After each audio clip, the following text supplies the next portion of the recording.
Hey YouTube, continuing on with our preparing series here.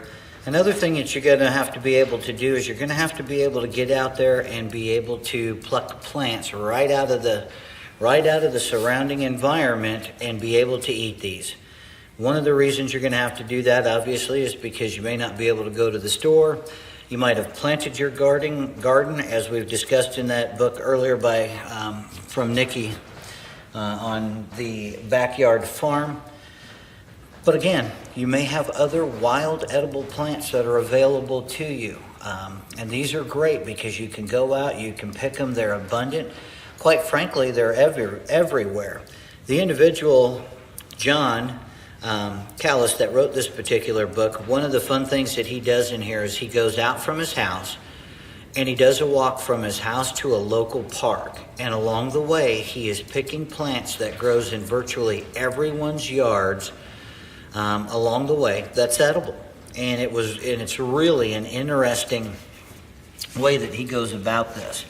Again, this is a fairly, heavy book. It talks about all the different kinds of plants, talks about different ways that you can prepare these, talks about what they look like. They give you pictures of them when they're, growing out there so that you can readily identify these plants. This is one of the things that I really like about this particular book is it's chock full of color photos, I should say, of the different plants. And it's like each plant that he talks about in here, he follows it up with a way in which that you can prepare that and eat it other than just a salad. Some plants, you might want to cook them first. Others, you may need to boil them up. But he talks about all these different plants, and and it's interesting because he tells you different areas around the country, and in some cases around the world, where you can pick up these types of plants, or where they grow, or how you can find them and such. And this is an absolutely excellent book to have. It's not, it's not a heavy book. Well, I'm heavyweight wise. No, it's not. But it is heavy with knowledge.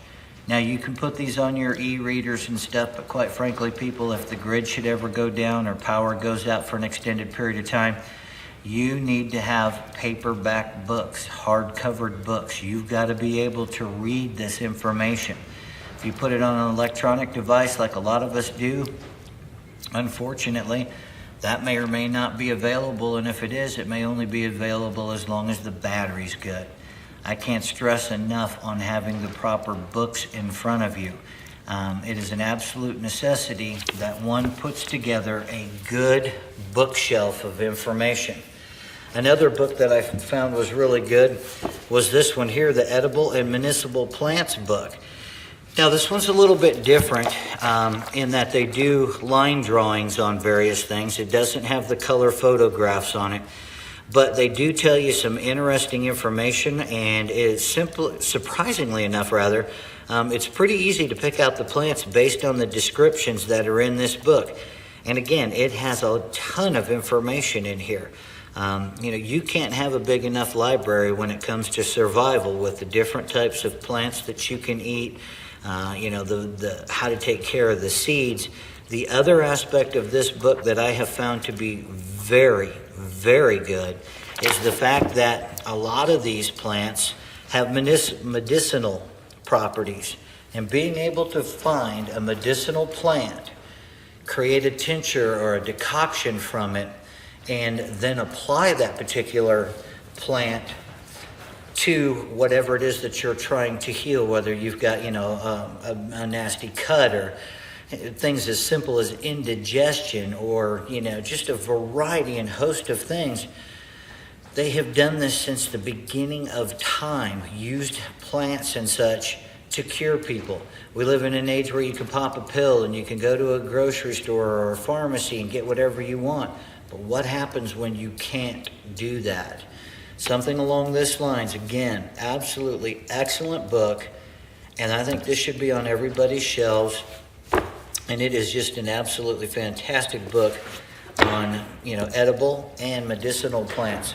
Primarily, I like the medicinal aspect of it, and I can put that in conjunction with the wild edible plants that we had seen in a previous book and a couple of other ones. And if you start to put all this information together, you're going to be well fed, you're going to have great nutrition, and you're going to be healthy. Well, here's another installment, guys. Thanks for watching. Have a great day.